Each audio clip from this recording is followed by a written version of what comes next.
rumpun Melayu itu luar biasa. Dan kalau kita lihat pula piston yang menjadi penggerak kepada mobil-mobil piston itu adalah teknologi yang datang dari Nusantara, datang dari rumpun Melayu.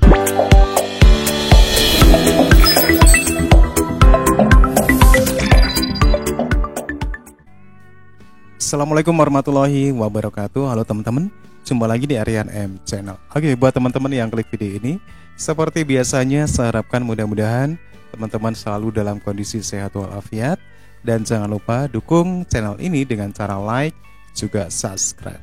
Baik, di kesempatan kali ini saya akan ajak teman-teman untuk melihat sebuah cuplikan video satu pembahasan tentang sejarah Melayu di Malaysia oleh sejarawan tentunya. Dan dalam pembahasan ini ada yang sedikit lucu buat saya, di mana orang Malaysia ini mengatakan kalau teknologi yang dipakai oleh penemu daripada mesin diesel itu adalah teknologinya orang Melayu.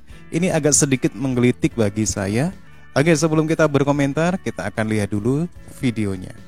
Benua Sunda, Sundaland ya. Dan Sundaland bukan saya merujuk kepada Bandung saja, tapi satu pentas Sunda yang luar biasa. Kalau kita lihat di visual yang saya paparkan di situ, itu 25,000 tahun dahulu, before Christ, sebelum Masihi. Dan ini evolusi kita ya kan. Jadi rumpun Melayu itu adalah satu rumpun yang lama sekali. Dan apabila perpecahannya berlakunya ledakan Gunung Merapi, ledakan Gunung Krakatau dan banjir yang besar sekali, kita berpecah ke kalau kita lihat visual yang sebelah kanan itu ada migrasi. Justru kalau migrasi orang rumpun Melayu itu bergerak dari Sundaland, dari pentas Sunda itu, kalau ke utara sampai ke Taiwan, sampai ke Tiongkok, malahan ke Okinawa, Pulau Okinawa itu. Kalau ke selatan itu sampailah ke New Zealand, Selandia Baru, Selandia Baru, New Zealand ya.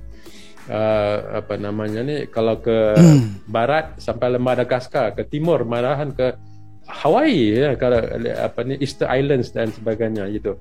Jadi rumpun Melayu itu berkembang begitu besar sekali ya. Bermula di Sundaland, bermula dengan pentas Sunda itu ya. Dan ini menolak, menyangkal satu teori yang menyatakan kita ni dari Taiwan ya.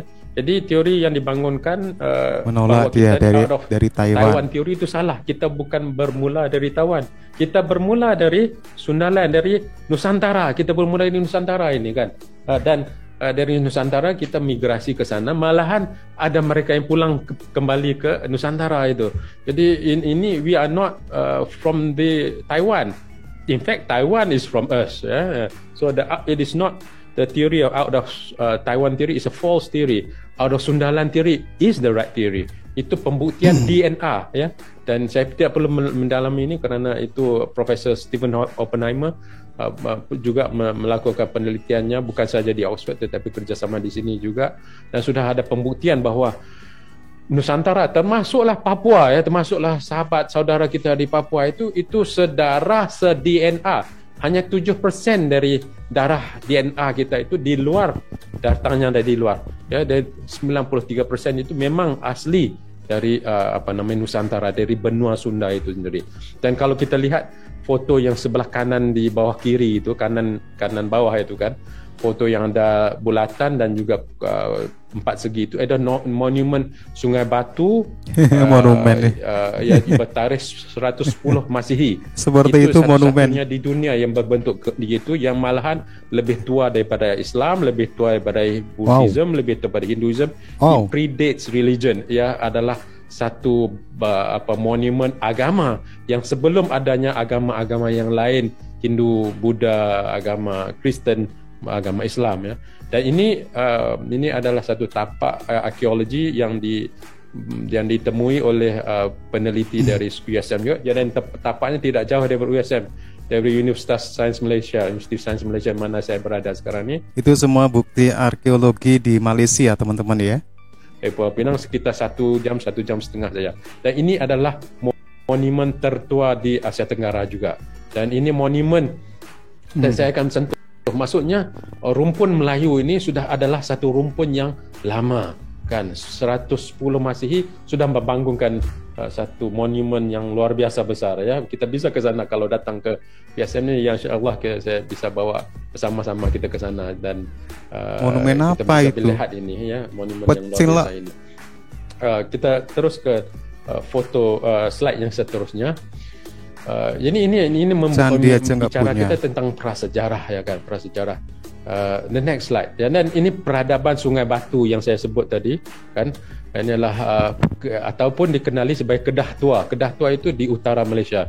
Jadi kalau di Semenanjung Malaysia itu tamadun peradaban Islam sering dikaitkan dengan Melaka. Sebetulnya tidak. Peradaban Islam itu bermula di Kedah Tua. Tetapi ini Kedah Tua yang sebelum Islam lagi, 788 sebelum Masihi.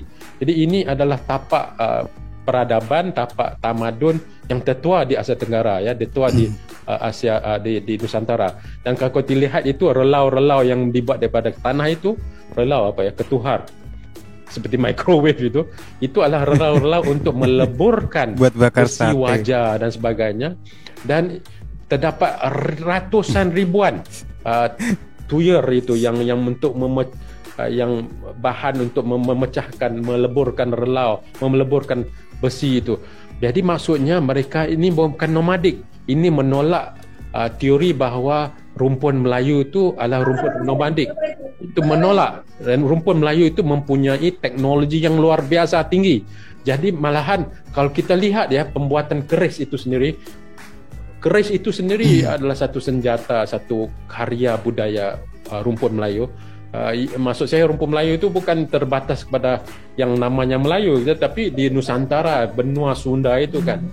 Keris itu dibuat, teknologinya bukan saja teknologi di dalam dunia. It's not just earth technology. Malahan apabila Datuk Profesor Mokhtar yang menemui tapak ini ya, apabila dilakukan carbon dating adalah satu proses untuk menentukan usia sesuatu itu, tidak dapat ditemui usianya kerana akhirnya ditemui, bawa dah ke University Cambridge di UK, di Britain, di Inggris itu, dilakukan carbon dating. Ternyata kita menggunakan meteoroid dari luar angkasa kan.